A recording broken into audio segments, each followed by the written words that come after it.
తెలంగాణకు అన్యాయం జరుగుతుందంటే మటుకు మనం ఖచ్చితంగా దీని మీద వాదిస్తామని చెప్పడం జరిగింది. రైట్ రైట్ రామ్మోహన్ గారు నమస్తే అండి. రైట్, బీఆర్ఎస్ పార్టీదే ఈ పాపం అంతా కూడా ముందు ఆ నాంది ఏదైతే పలికిందో గతంలో కేసీఆర్ మాత్రమే ప్రతిపాదించారు. ఆ ప్రతిపాదన తర్వాతే బనకచర్ల గోదావరి నీరు తరలింపు అనే ప్రక్రియ మొదలైందని చెప్పి ఉత్తమ్ కుమార్ రెడ్డి మాట్లాడడం, పవర్ పాయింట్ ప్రజెంటేషన్లో అక్కడికి వెళ్ళిన తర్వాత రోజా ఇంటికి వెళ్ళి వచ్చిన తర్వాత మాట్లాడినటువంటి క్లిప్పులు ప్రదర్శించారు. సో ఈ సందర్భాన్ని ఏ విధంగా చూస్తారు? ప్రధానంగా మీ వల్లే జరిగింది, మా వల్ల మేము ఆపే ప్రయత్నం చేస్తాం, సో ఇక్కడ మా మీద నిందల మోపే ప్రయత్నం చేస్తుంది బీఆర్ఎస్ పార్టీ అని చెప్పి ఆరోపిస్తున్నారు. మీరేమంటారు?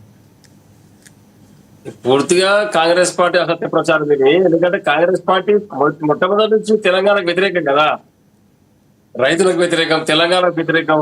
ఈ ప్రాంతం పైన వరకు అవగాహన లేదు, ప్రేమ లేదు, ఊరికే గాలి మాటలు మాట్లాడతారు. హరీష్ రావు మాట్లాడే వరకు, టీఆర్ఎస్ పార్టీ మాట్లాడే వరకు బనకచర్ల గురించి కాంగ్రెస్ పార్టీ పెద్దలు ఎవరు మాట్లాడలేదు. ఎప్పుడైతే టీఆర్ఎస్ పార్టీ హరీష్ రావు గారు గలమెత్తిరో అప్పుడే కేంద్ర జలవనరుల శాఖ కానీ మిగతా పెద్దలు గారు అందరూ దీనిపైన మీరు క్లియరెన్స్ ఇచ్చేంత వరకు మీరు ముందుకు పోవద్దని చెప్పేసి ఆంధ్ర ముఖ్యమంత్రి గారు క్లియర్ గా చెప్పడం జరిగింది. కేంద్ర జలవనరుల మండలి కానీ కర్ణాటక గోదావరి గతంలో ఇద్దరు ముఖ్యమంత్రులు కలవటం, మళ్ళీ రామ్మోహన్ గారు గతంలో ఇద్దరు ముఖ్యమంత్రులు కలవటం కానీ బయటకు వచ్చి మీడియా ముందు మాట్లాడడం కానీ ఇదంతా అబద్ధం అంటారా? ఇద్దరు ముఖ్యమంత్రులు మాట్లాడి బనకచర్ల గురించి మాట్లాడారు అండి. పోవాల్సిన అవసరం లేదు, రాష్ట్రాలు విడిపోయినంత మాత్రాన అన్నదమ్ముల కలిసి ఉందాం, రెండు రాష్ట్రాలు అభివృద్ధి చెందాలని సాక్షాత్తు అప్పటి ముఖ్యమంత్రి కేసీఆర్ చెప్పినటువంటి మాటలు అవి. అవునండి, రెండు రాష్ట్రాలు అభివృద్ధి చెందామంటే తెలంగాణ దోషి వాళ్ళకి పెడతావా? పెట్టాం కదా. మేము పుట్టిందే తెలంగాణ కొరకు, మా పార్టీ పుట్టిందే తెలంగాణ కొరకు. తెలంగాణ అస్తిత్వం అంటేనే భారత రాష్ట్ర సమితి, తెలంగాణ అస్తిత్వం అంటే కేసీఆర్ గారు, తెలంగాణ అస్తిత్వం అంటే టీఆర్ఎస్ పార్టీ కార్యకర్తలు. దాంట్లో మమ్మల్ని అనుమానపరిచేట్లా? కేసీఆర్ గారు అన్నది దేశం అంతా సుభిక్షంగా ఉండాలి, రైతు రాజ్యం రావాలని కోరుకుంటున్నాడు. అంటే ఢిల్లీకి తాకట్టు పెట్టారా? తెలంగాణ తీసుకుపోయి పెట్టాడు కదా. తెలంగాణ తర్వాత దేశ ప్రజలందరూ సుభిక్షంగా ఉండాలి, అది మేము కోరుకునేది.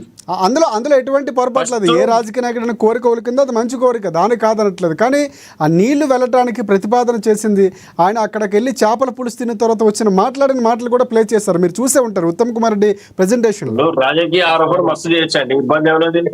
అక్కడ ఇప్పుడు వేరే ముఖ్యమంత్రి, మన ఆంధ్రప్రదేశ్ కు వేరే, తెలంగాణకు వేరే ముఖ్యమంత్రులు రాలేదా? వచ్చినప్పుడు రేవంత్ రెడ్డి గారు ఏం చేస్తున్నారు? వాళ్ళకి నిధులు విరోధాన్ని ఇవ్వట్లేదా? జ్ఞాపకం ఇవ్వట్లేదా? ఆయన మాత్రం ఇరు రాష్ట్రాల యొక్క అస్తిత్వాన్ని తాకట్టు పెడతారు, అట్లా కాదు కదా.